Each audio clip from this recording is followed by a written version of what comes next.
Despite being a shredding metal guitarist, country has always held a special place in my heart. I actually listened to country before rock, and the first guitar riff I fell in love with was on Rollin' by Big and Rich.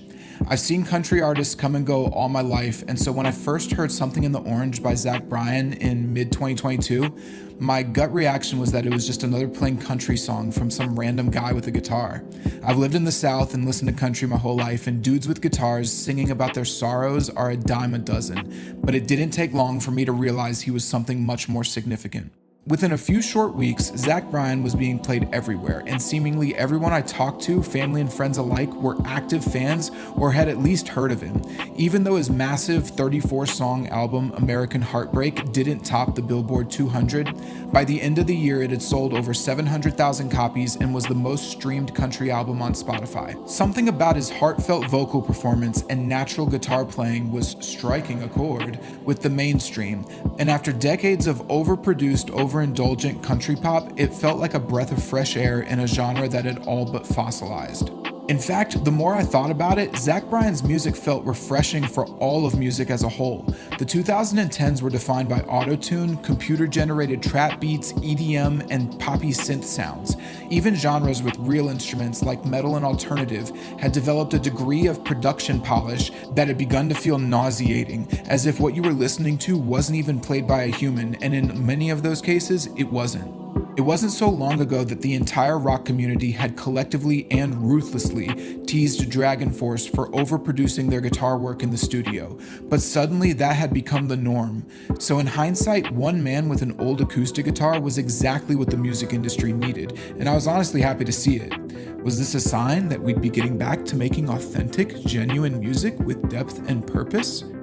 Well, at first it seemed like that's where things were going. At the tail end of 2022, Noah Kahan came out with Stick Season, and though it leaned into a more folksy sound, the focus on earthy, natural tones in both the music and lyrics was yet another breath of fresh air. Though I preferred the red dirt country sound that Zach Bryan excelled at, I was happy to see songs like Dial Drunk and Call Your Mom hit the mainstream.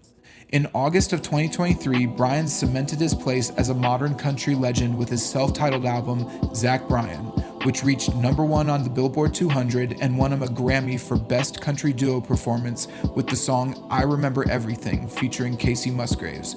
The song was deceptively simple. It used poignant lyrics to describe a relationship gone awry over time, over a somber combination of acoustic guitars and strings with drums that came in during the chorus. Aside from being played literally everywhere non-stop, it was a pretty solid song, and while the album definitely had more production value than American Heartbreak, and some of the songs felt a little contrived, specifically Hey Driver, which honestly has one of the most forced intros I've ever heard, it still differentiated itself from the mainstream and was a solid album overall. But as the old saying goes, all great things must eventually be gobbled up and devoured by the not so great.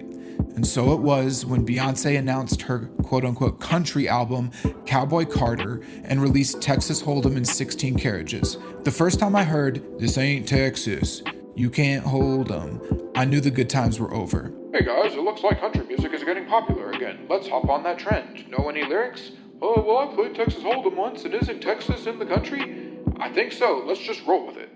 To be clear, Cowboy Carter is just awful.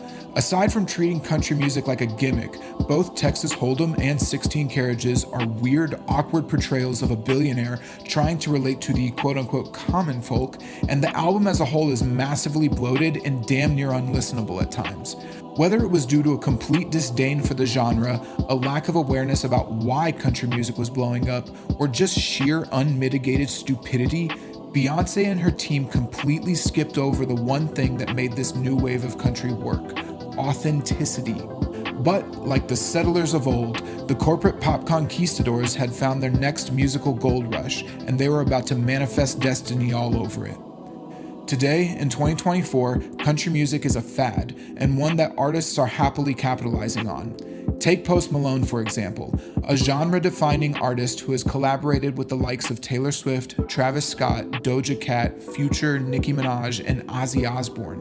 If you've been a fan since Beer Bongs and Bentleys, you would think country music would be right up his alley, and I wouldn't blame you. His mournful lyrics and down-to-earth style should hypothetically translate perfectly, but for some reason, one day he got out of bed, made himself some coffee, and sat on the couch and decided, I'm going to make the most dog shit corporate country anyone's ever heard in their life. And gosh darn, he went and did it. The song I Had Some Help is the blandest, lamest, safest country song I've heard in years, at least until I heard his second single, Pour Me a Drink, which was released a few weeks later. I seriously cannot understand how someone so talented can be okay with putting out such garbage. While I'm sure his album will have some sappy songs that tap on familiar country heartstrings, the tone has been set. Malone is not interested in moving the genre forward creatively, he is simply hopping on the trend.